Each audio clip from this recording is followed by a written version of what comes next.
Hola amigos, amigas, gracias a todos los estudiantes, docentes de Ciudad Universitaria y todos los centros regionales que nos ven siempre en esta Una Historia, un Café.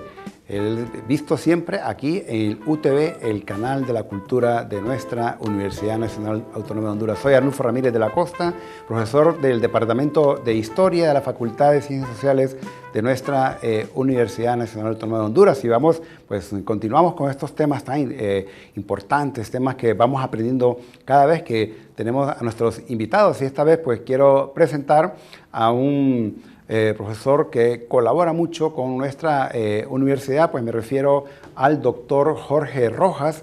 El doctor Jorge Rojas es un sociólogo, es doctor en sociología, también es un profesor asociado de nuestra universidad, imparte también clases en la maestría en sociología, al igual también contribuye mucho a lo que hoy día se está llevando a cabo básicamente el doctorado en ciencias ambientales, si no me equivoco, ¿no, doctor? Sí, exactamente. Y también es un investigador del Centro de Recursos Hídricos y, de Agricultura y Minería de la Universidad de Concepción de Chile. Así que es una persona que aporta bastante y agradecemos que haya aceptado nuestra invitación.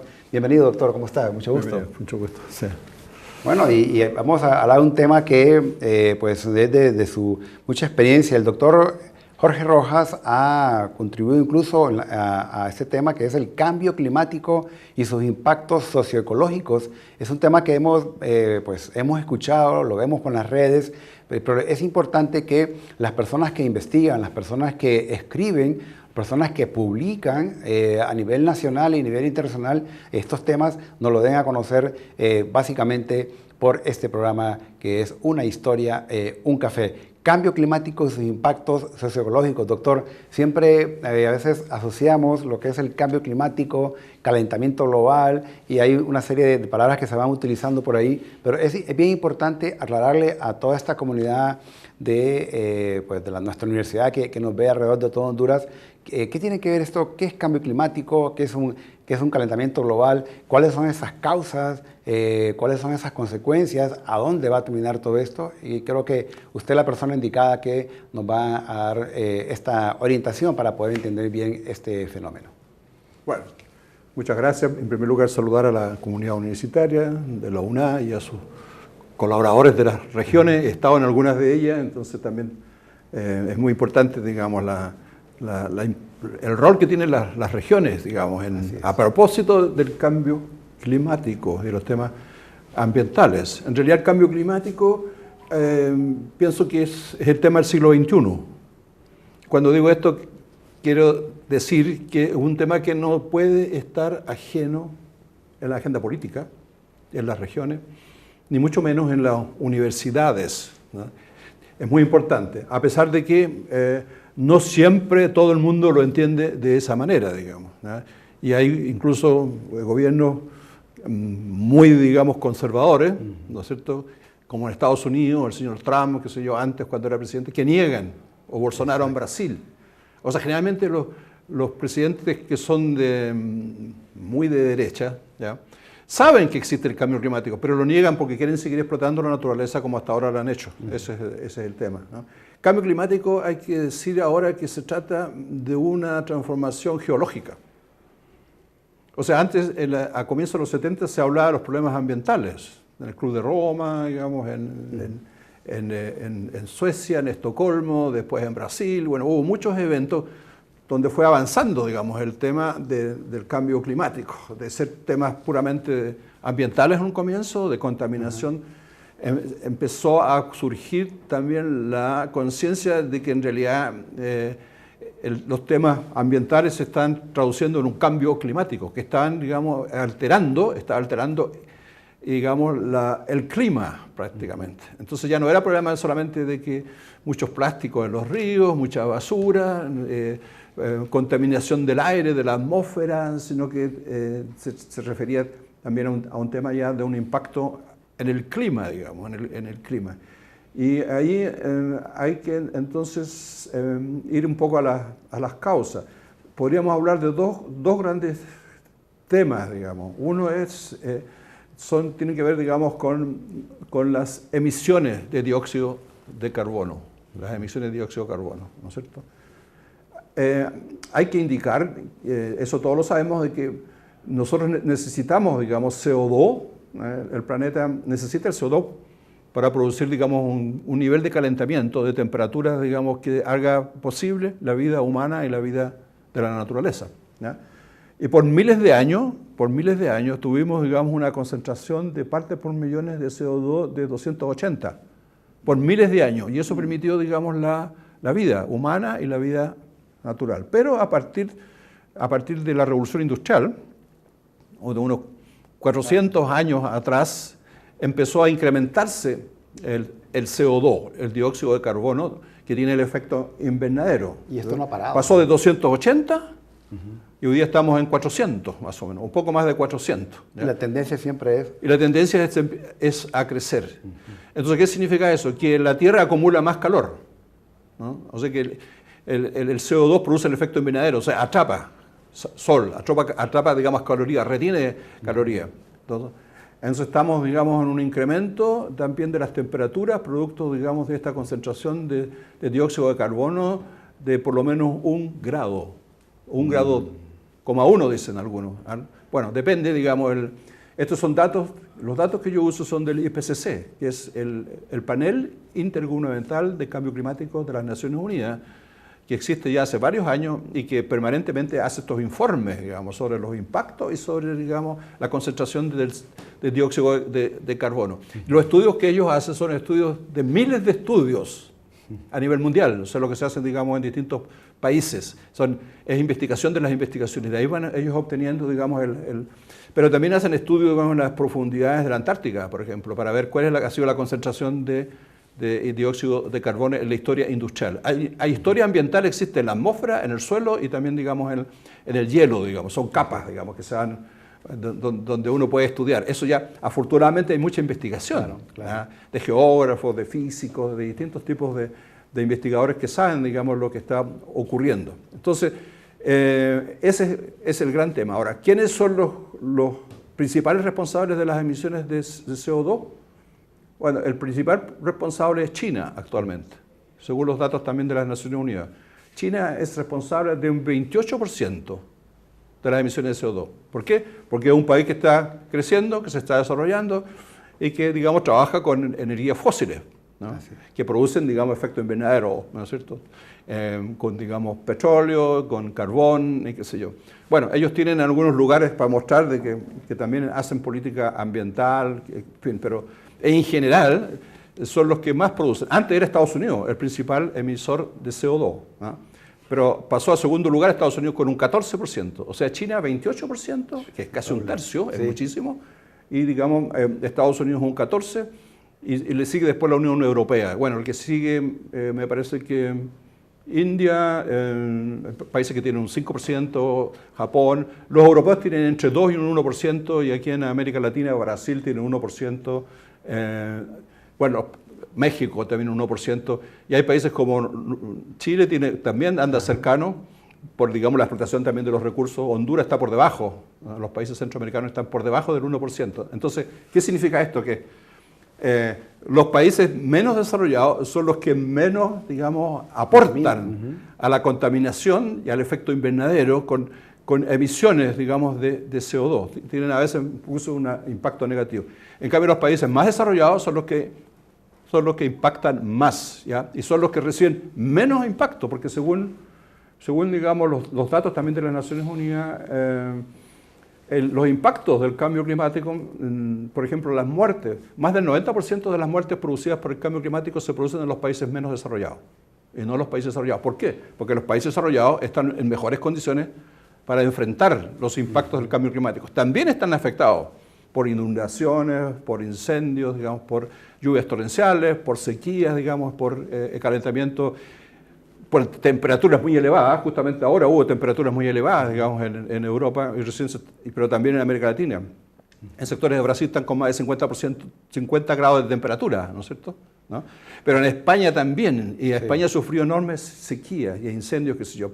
pero están en todo caso, desde el punto de vista de la infraestructura, pero también de preparación de la población en mejores condiciones para mitigar o para adaptarse al cambio climático, que son las dos palabras mágicas que se usan en el cambio climático. El segundo tema, y ahí conversamos solamente para, digamos, dar una idea clara de lo que yo quiero decir. El segundo tema tiene que ver con el tema de la huella ecológica, que también se discute mucho. Se inventó la huella ecológica para explicar un poco el tema del cambio climático. La huella ecológica se refiere, digamos, a la cantidad, vamos a hacer en términos más simples, la cantidad de hectáreas que se usan, digamos, para alimentar a una persona o a un país o al mundo, ¿eh? La cantidad de hectáreas. Esa es la huella ecológica de hectáreas. O sea, Tegucigalpa tiene una huella ecológica. ¿Cuál es la huella ecológica? Se mide calculando, digamos, la cantidad de productos que entran a Tegucigalpa, que son producidos, digamos, en hectáreas afuera, agrícolas, o que vienen de otros lugares, ¿no es cierto?, de otras regiones de Centroamérica, ¿no? Entonces, esa tiene una huella ecológica, obviamente, que es superior, digamos, a la de un campesino, digamos, un sector rural, digamos, que no recibe muchos productos de afuera. ¿Ya? Entonces, la huella ecológica parte de la base, en primer lugar, de que el planeta no crece. El planeta Tierra, desde el punto de vista, digamos, ecológico, no crece, pero la economía está permanentemente creciendo y las ciudades también están creciendo, la población está creciendo. Entonces, permanentemente hay un incremento del consumo y ese consumo se expresa en consumo, en producir huella ecológica, ¿ya? A ver, un ejemplo, creo que el planeta debe tener una capacidad de huella ecológica de algo así como 2,1 hectáreas por habitante. O sea, tú tienes 2,1, él tiene 2,1, yo tengo 2,1 hectáreas. Pero a la medida que aumenta la población, se incrementa, digamos, disminuye aumenta la huella ecológica y disminuye, digamos, la capacidad del planeta para autorreproducirse, ¿ya? 2,1, pero hay países que tienen una inmensa huella ecológica. Por ejemplo, Estados Unidos tiene una huella ecológica como promedio de 12,5 hectáreas. O sea, Estados Unidos, si el planeta dispone solamente de 2,1 hectáreas por habitante, Estados Unidos está gastando 12,5 hectáreas, ¿ya? Es muchísimo. Sí. Eso tiene que ver con el estilo de vida, que es uno de los temas claves, digamos, del cambio climático, el estilo de vida, el hiperconsumismo. Ahora, cuando uno entra, digamos, a detallar la huella ecológica norteamericana, ¿qué se dice? 5 hectáreas son de Estados Unidos. De las 12,5 hectáreas que consumen los norteamericanos, 5 pertenecen al territorio de Estados Unidos. Y el resto, 7, poco más de 7, son de afuera. O sea, son de productos que vienen de otros países, digamos, Centroamérica, de América Latina, digamos, de Asia, qué sé yo. Entonces ellos están consumiendo una cantidad de hectáreas que son de afuera, que son de otros países, que le corresponden a otros países. Bueno, pero eso hacen todos los países que se transforman en potencia. Los chinos también compran recursos, suelo productivo en otros países para alimentar a su familia, su población. Entonces también ellos están ocupando, digamos, huellas, hectáreas productivas de otros países. Pero bueno, siempre menos que Estados Unidos. Sí, es un poco menos que Estados Unidos. Estados Unidos es muy alta y también algunos países europeos tienen también una huella ecológica. No es solamente, la huella ecológica no solamente son hectáreas, sino que también es energía. El gasto, por ejemplo, en energía. Rusia tiene un 5% de aporte también en emisiones. Bueno, ese es, digamos, o sea, el tema es que estamos sobrepasados lejos. O sea, si nosotros siguiéramos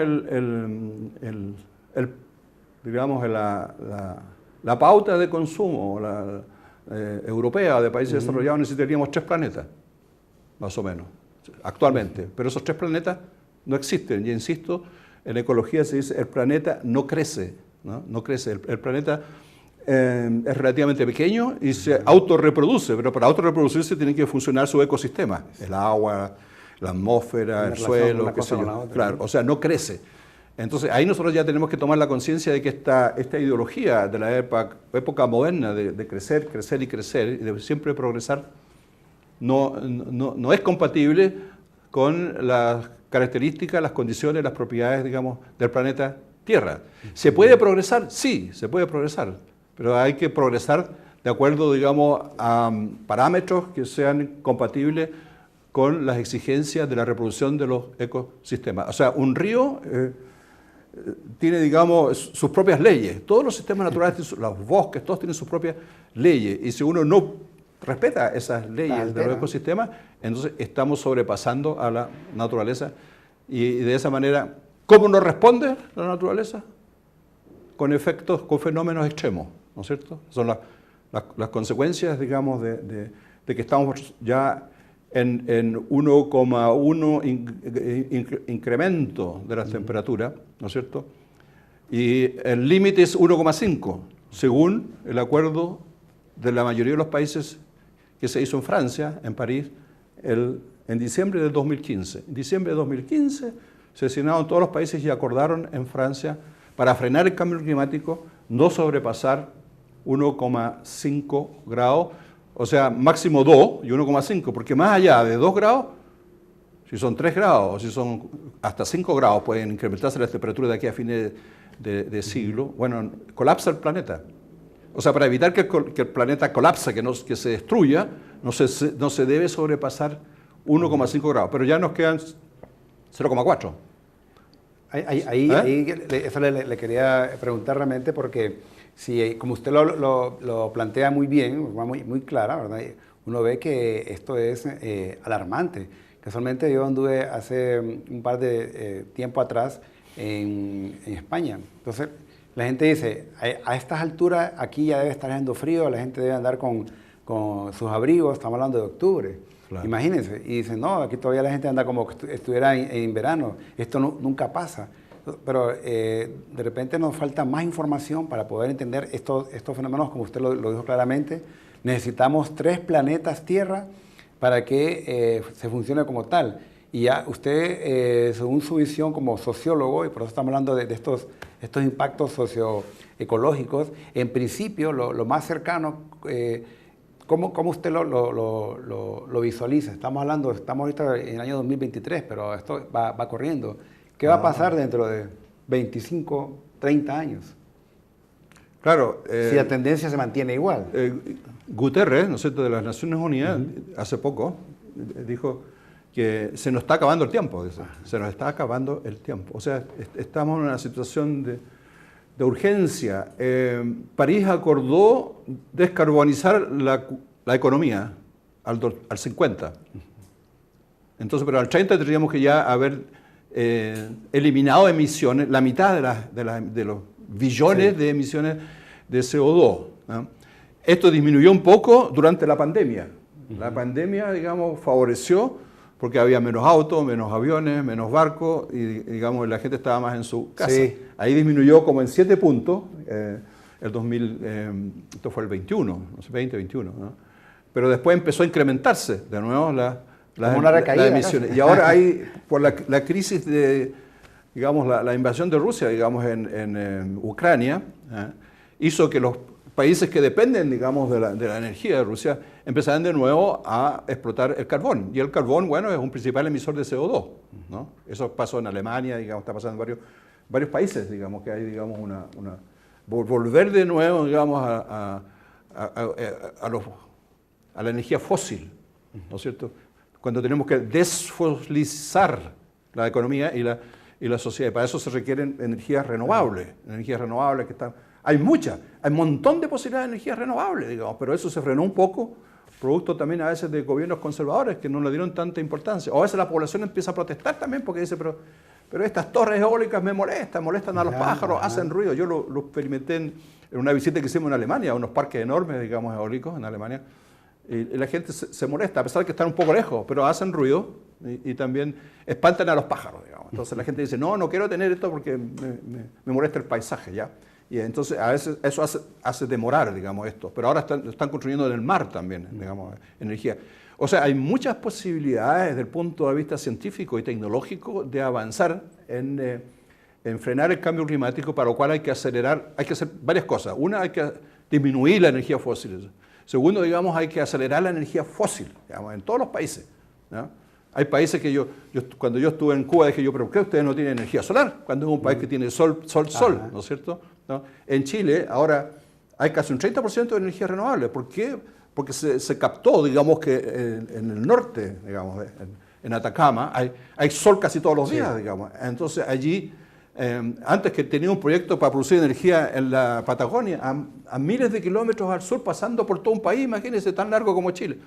Y después un gobierno y un ministro dijo, pero ¿por qué no construimos energía solar en el norte? Y eso alimentará a la minería y también a la población, y eso se empezó a hacer, energía solar. O sea, además, estas energías están bajando los costos y cada vez son también más eficientes, y ahora se mezclan energía. Ahora tienes energía solar con energía eólica, las mezclan. O sea, cuando una no produce energía, la otra produce energía, digamos. Entonces, hay conocimiento científico, tecnológico a nivel mundial y en todos los países, también en Honduras, en las universidades, ¿no es cierto?, que pueden permitir avanzar. Lo que falla es la política, son las políticas públicas, digamos, de que no se preocupan mucho de estos temas, porque claro, son temas más de largo plazo. Claro, y la política trabaja a veces en el corto plazo. Y en el caso de Honduras, por ejemplo, que es donde estamos viviendo, nos damos cuenta que esta energía eólica y esta energía solar no está en manos de la administración pública, está en manos de empresas privadas. Y ahí hay un problema porque... Claro. Sí, está bien, pero las políticas públicas pueden regular a los privados y debieron regular a los privados, ¿no es cierto? Es parte de la lo que yo he leído, digamos, de Honduras, por ejemplo, que aquí los sectores más afectados por el cambio climático son los sectores más pobres de la población, pero son sobre todo los niños, las niñas y las mujeres, hasta los adolescentes. Y son los que viven en el sector rural, no necesariamente, digamos, en la capital. ¿Por qué? Porque en esos sectores no hay, digamos, sistemas adecuados de salud, no hay sistemas adecuados de educación, ¿no es cierto? La educación es muy importante para esclarecer, ¿no? Porque el cambio climático, aparte, digamos, del cambio de la matriz energética, que es importante, que eso afecta a todo el mundo, a las empresas, a las ciudades, qué sé yo, digamos, a las instituciones, está también el tema cultural, que es súper importante, o sea, educar a la gente, digamos, que sepan cómo reaccionar frente a los efectos del cambio climático. Y la educación en ese sentido es súper importante. Y la salud también, porque si no hay, digamos, hospitales, no hay cómo atender a la gente cuando está afectada por el cambio climático, estamos mal. Y aquí en Honduras tenemos, en el norte y en la costa tenemos ciclones, ¿no es cierto? Sí, y huracanes. Sí. ¿Ya? Y en el sur y en el centro tenemos problemas de agua, digamos, de problemas de mega sequía, de sequía. En Chile tenemos actualmente como 14 años de mega sequía, que afecta desde el norte chico hasta gran parte del sur. Entonces, es bien complicado resolver los problemas de mega sequía, que están afectando, digamos, a todo el mundo. Eso tiene que ver con el caos del clima, ¿no es cierto? Que ya como el clima está caotizado, producto, digamos, de las emisiones, entonces no funciona regularmente de acuerdo a cómo eran antes sus ciclos. El ciclo de las precipitaciones, el ciclo de las temperaturas, digamos, que decía, bueno, ahora empieza la primavera, entonces incrementarse la temperatura, ahora el invierno, entonces empiezan las precipitaciones, en el caso de Chile o de otros países, ¿no? Pero ahora no, o no llueve, y cuando llueve torrencialmente, ¿ya?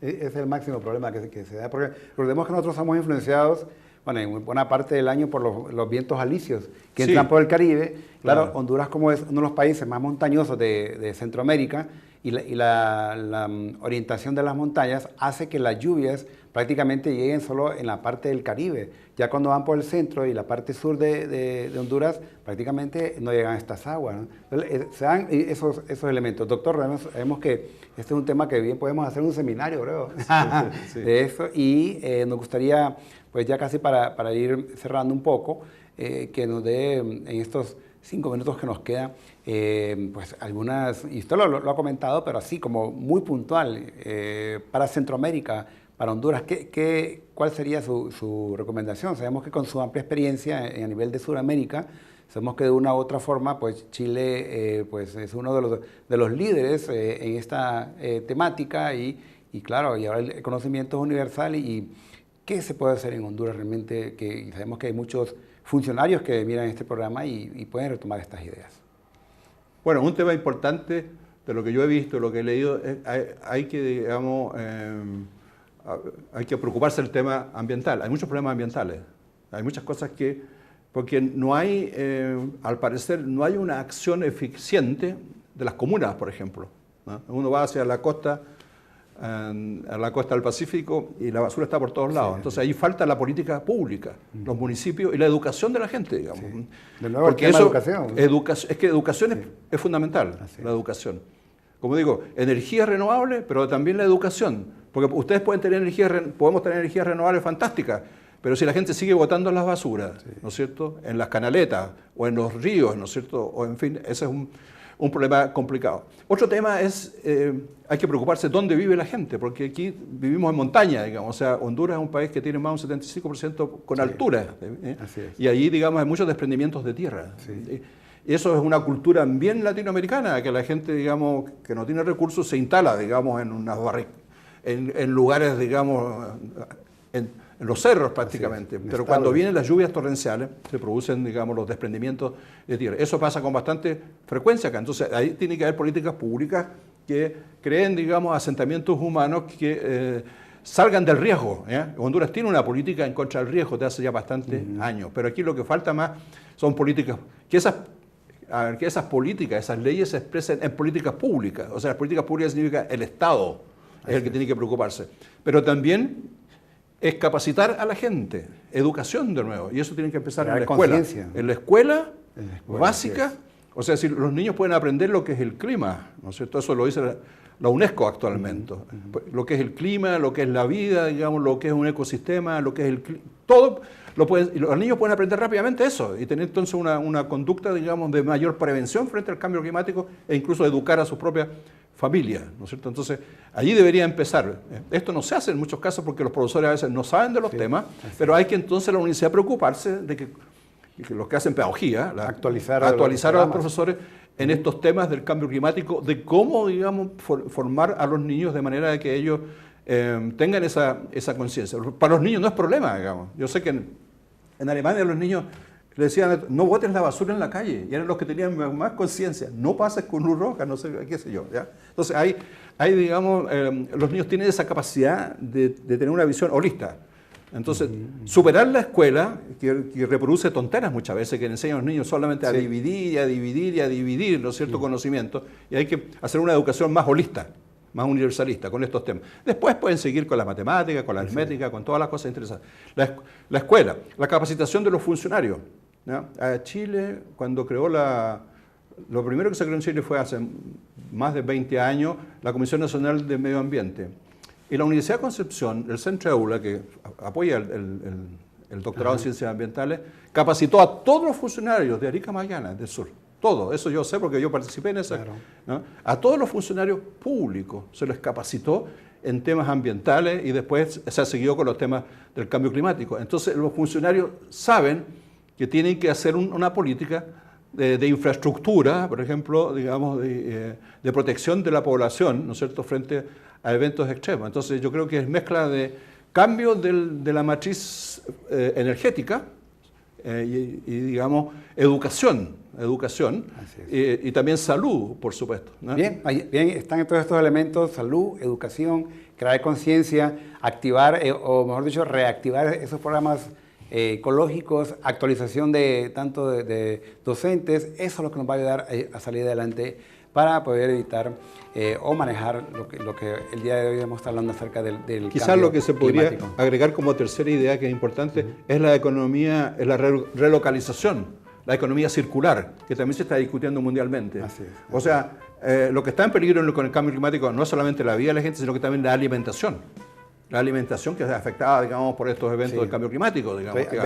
Entonces ahí hay que insistir también en cómo cuidar la alimentación, digamos, la agricultura, digamos, que es importante en todo Centroamérica, en toda Sudamérica, qué sé yo. Entonces, y para eso hay que reorientar un poco la economía, cuidar de que la gente pueda seguir produciendo, digamos, alimentación en sus localidades. El café o lo que sea, digamos, la fruta, ¿no es cierto?, la alimentación. Porque ese está en peligro, la alimentación del futuro, y las luchas y las conflictos y guerras futuras van a estar basadas en el agua, pero también en los alimentos. Ya comenzamos. Doctor, ha sido para nosotros un gusto haberlo tenido aquí. Una historia, un café con un tema tan interesante que nos gustaría seguir comentándolo, pero ya hemos sembrado esa semilla, creando esa conciencia. Recuerda, estamos siempre los miércoles, siempre pues aquí a las 3 de la tarde en el UTV, el canal de la cultura, y cualquier pues, sugerencia, comentario de los nuevos temas que vamos a ir desarrollando, pues ahí están nuestras redes para que nos escriba, y para nosotros siempre es un gusto. Soy Arnulfo Ramírez de la Costa, del Departamento de Historia. Nos vemos en el siguiente programa. Hasta pronto y que tengan un feliz día.